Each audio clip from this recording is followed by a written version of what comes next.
Alright folks, lesson number 34. Consider the three displacement vectors, A being 3 plus that, and B being this, and C. Use the component method, oh my god, to determine the magnitude and the direction of these three vectors and the magnitude and the direction of this. Realistically, you can just draw this and do this graphically. I highlight you guys to do both methods, so I mean it's pretty straightforward. When you're talking about vectors, you're talking about the components, and when you add them up, you're just really just focusing on the components. You don't need to like label it a method or anything like that, but whatever. Anyways, you guys do what you do. Write these down and then add them. So for part A, folks, the vector D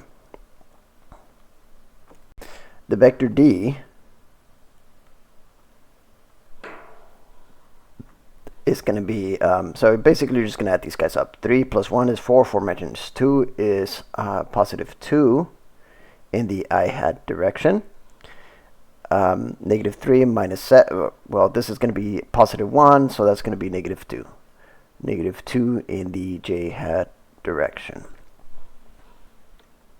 Now, since we've just found the components, we're just going to do the magnitude. The magnitude is going to be 2 root 2, I guess, for D.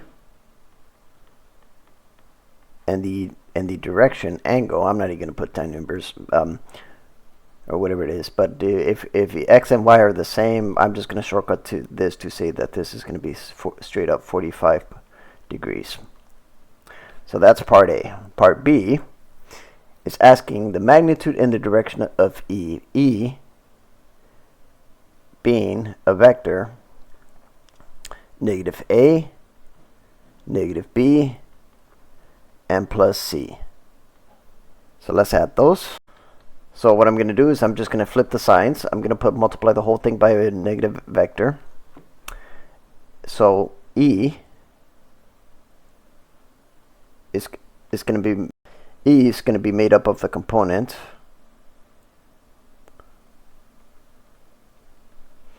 of, and now you're just going to add them up again. So negative 4 plus minus 2 is negative 6 in the I hat direction.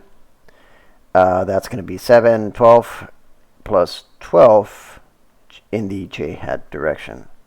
So the magnitude of E, let's get the magnitude. So that's going to be the Pythagorean theorem, 12 squared plus 6 squared. So let's compute that. So once you compute that, the magnitude here, once you simplify the whole thing, not that you have to, is going to be 6 root 5. And 10 inverse of 12 divided by 6, I got 63 degrees. So that's going to be 180 minus that angle, according to the components. So the angle here is going to be 116.6 degrees. All right, we're done.